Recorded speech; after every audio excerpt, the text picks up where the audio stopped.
வணக்கம் நண்பர்களே, முக்கிய செய்திகளை இந்த பதிவில் பார்க்க போகிறோம். முதல் செய்தி என்ன பார்க்க போகிறோம்னா, நடிகர் கிஷோர் இருக்கார் தெரியுமா? நிறைய படங்களில் நடிச்சிருக்காரு. காந்தாரா படம், பொல்லாதவன் படம், பல படங்களில் கிஷோர் நடிச்சிருக்காரு.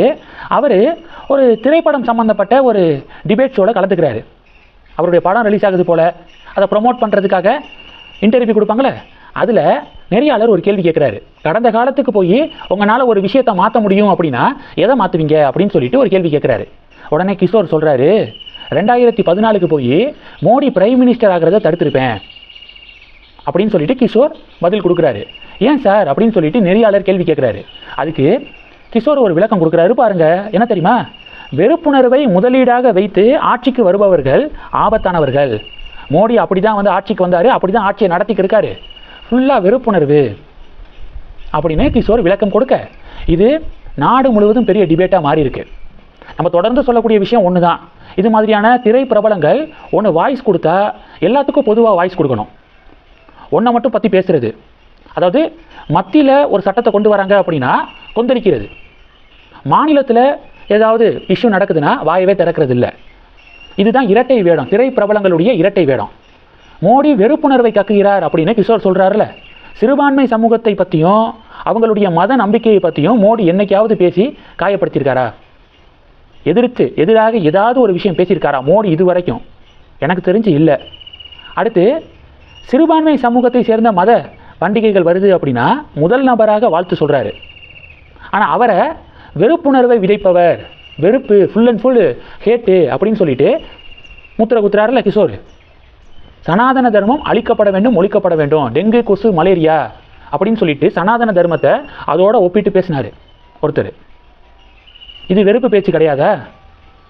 அப்போ அதை எதிர்த்தும் குரல் கொடுத்துருக்கணும்ல அப்படின்னு பாஜக கிஷோரை இப்போ நேஷனல் லெவலில் போட்டு அடிச்சுக்கிருக்காங்க சோசியல் மீடியாவில். அப்பட்டமாக ஹிந்து மத பண்டிகைகளுக்கு வாழ்த்து சொல்கிறதே இல்லை. ஆனால் அதை பற்றி ஒரு வாய் கூட திறக்கிறது கிடையாது. மோடி வாழ்த்து சொல்கிறாரு, சிறுபான்மை சமூகத்தை சேர்ந்த மக்களுக்கு வாழ்த்து சொல்கிறாரு, அவங்களுடைய மத பண்டிகைகளுக்கு அவங்களுடைய ஆன்மீக நம்பிக்கையை மதிக்கிறாரு. காயப்படுத்துகிற மாதிரியான எந்த ஸ்டேட்மெண்ட்டும் இது வரைக்கும் கொடுத்தது கிடையாது. ஆனால் அவர் பார்த்தீங்கன்னா மதத்தை வச்சு அரசியல் பண்ணுறாரு அப்படின்னு சொல்கிறது.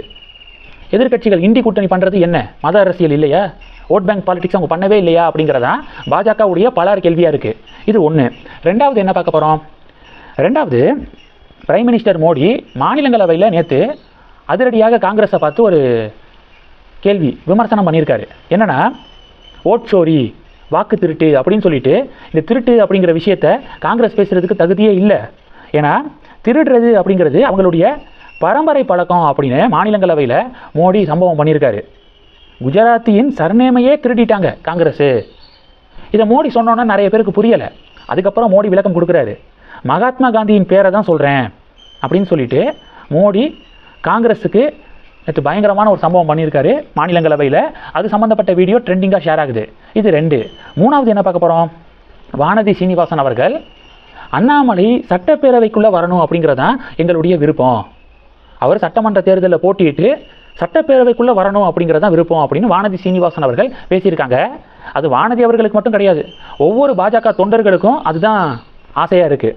ஏன்னா அண்ணாமலை மாதிரியான ஒரு பவர்ஃபுல்லான ஒரு மனிதர், விஷயம் தெரிஞ்சவர், சட்டப்பேரவைக்குள்ளே வந்து மக்களுக்காக குரல் கொடுக்கணும் அப்படிங்கிறது பிஜேபிக்காரங்க மட்டும் கிடையாது, காமன் மேனுக்கே அந்த ஆசை இருக்குது.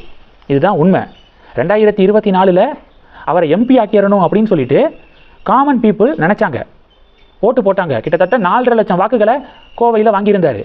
ஆனால் எங்கே பிரச்சனை தெரியுமா? திமுகவும் அதிமுகவும் ஒன்று சேர்ந்துட்டாங்க. அதிமுகவுடைய வாக்குகள் எல்லாம் திமுகவுக்கு அப்படியே டிரான்ஸ்ஃபர் ஆயிடுச்சு.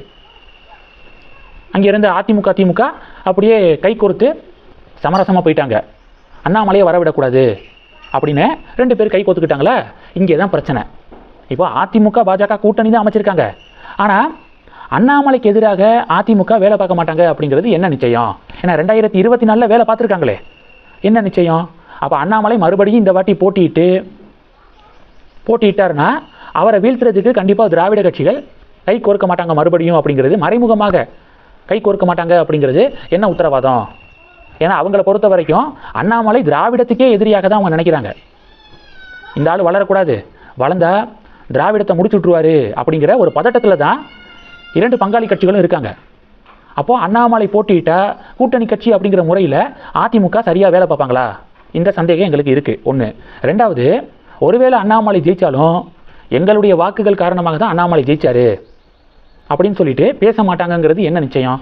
இந்த 2 விஷயங்கள்ல எங்களுக்கு உடன்பாடு இல்லை. இது 2 விஷயம் இல்லைன்னா ஒவ்வொருத்தங்களுடைய ஆசையும் அதுதான், அண்ணாமலை சட்டப்பேரவைக்கு போகணும் அப்படிங்கிறது ஆசை அப்படிங்கிற சில கமெண்ட்ஸையும் சமூக வலைதளத்தில் பார்க்க முடியுது. இந்த செய்திகளை பற்றி உங்களுடைய பார்வைகளை மறக்காமல் கமெண்ட் பண்ணுங்கள். தொடர்ந்து கனெக்டில் இருங்க. அடுத்தடுத்து நிறையா பதிவுகளை பார்க்க போகிறோம். நன்றி. ஜெய் ஹிந்த்.